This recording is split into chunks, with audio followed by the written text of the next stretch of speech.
So we're going to get into the conversation today. So today we're going to get into a deep conversation, just trigger warning for anybody that's watching, because it is a serious discussion that we'll be having here today.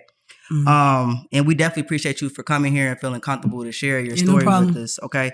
So we're going to be discussing your experience as a survivor of childhood sexual assault, how that trauma did or didn't influence your journey into queerness, and a recent encounter that brought you face to face with the person that harmed you. So like we said, this is going to be real, raw, and important conversation about healing, identity, and reclaiming power.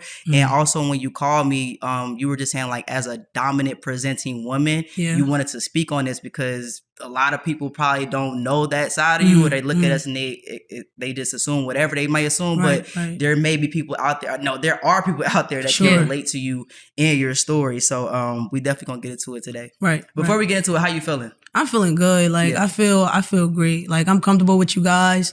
If I wasn't, I wouldn't be here. You know, like, so it's good. I'm good. Yeah, your energy feel like no, for real. Yeah, like I was like, I gotta let them know this is okay. This is all right. Like, you know, because I know it's such a sensitive topic. No, it really is.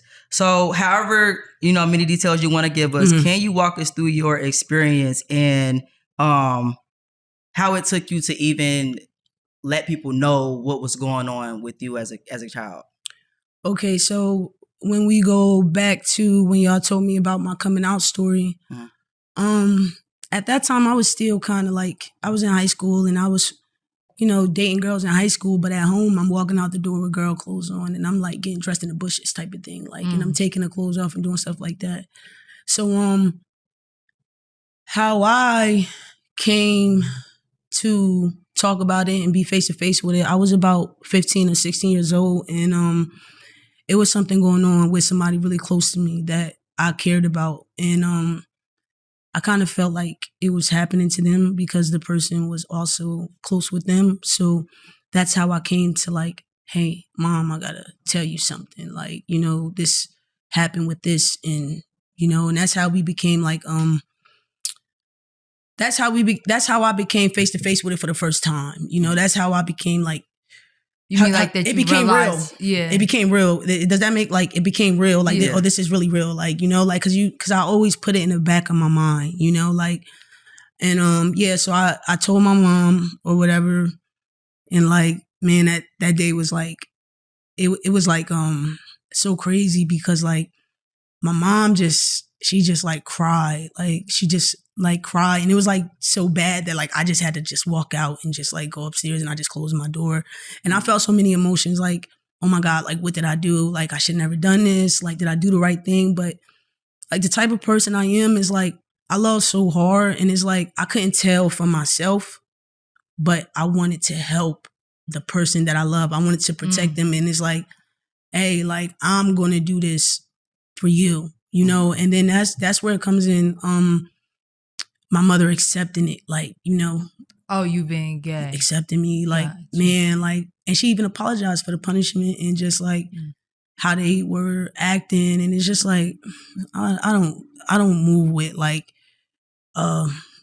hate or anything like that. So, you know, I just was like, it's cool, like you couldn't have known, you know, like. Okay, so can we go back to, because our viewers don't know exactly what we're even really talking about. Sorry. No, so like maybe start from the beginning of you even going through your trauma, like your age, what happened, if you want to say, like, if it was a family member, for sure. So I could take y'all back. There's no problem. Yeah. So, I remember, like, I always remember the first day, like it was like being like 5, you know, like I was 5 or 6 because I know I was in kindergarten.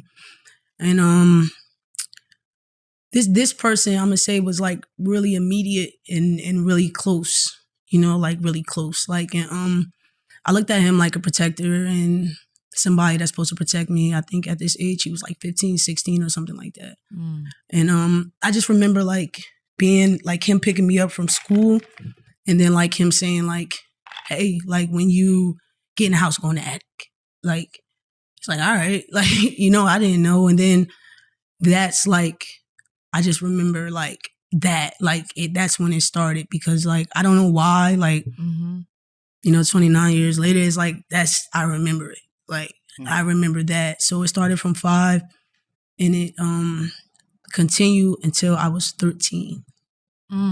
So it was like a lot of years, and I be trying to like look back and try to like, why didn't I say anything? Why, you know, I just think that I was afraid of what it could cause, and like just the heartbreak, and it, you know, like, and yeah, so 5 to 13.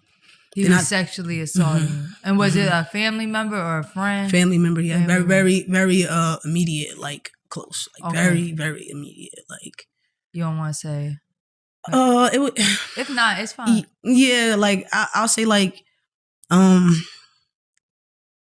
it was like, I want to keep it like family member, but immediate. So you know, so you know, immediate is like right there. That's like that first. That's fine. Yeah, bloodline, like.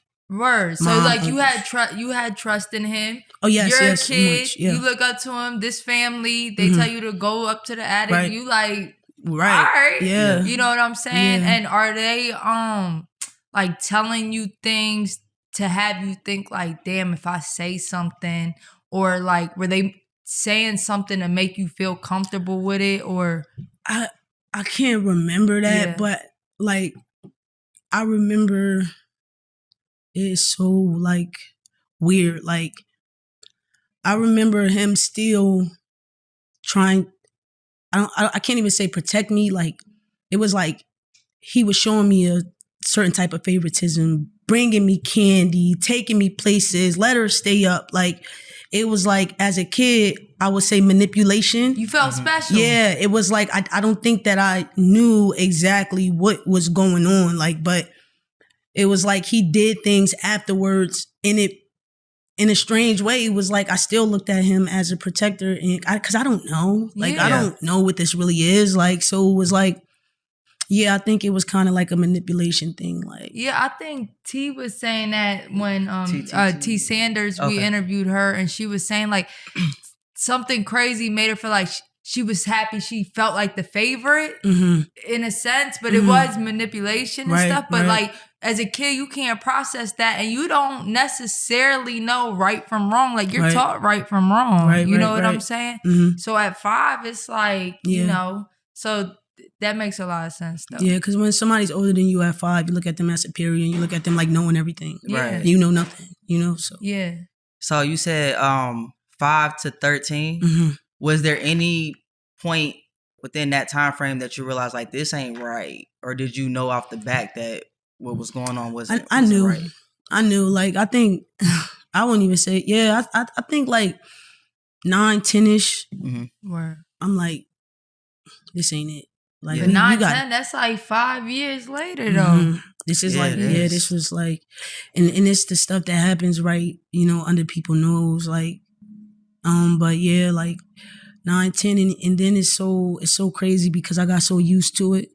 It was like, here go that thing, you know, like, and then like even in that process, when you got somebody that's so immediate,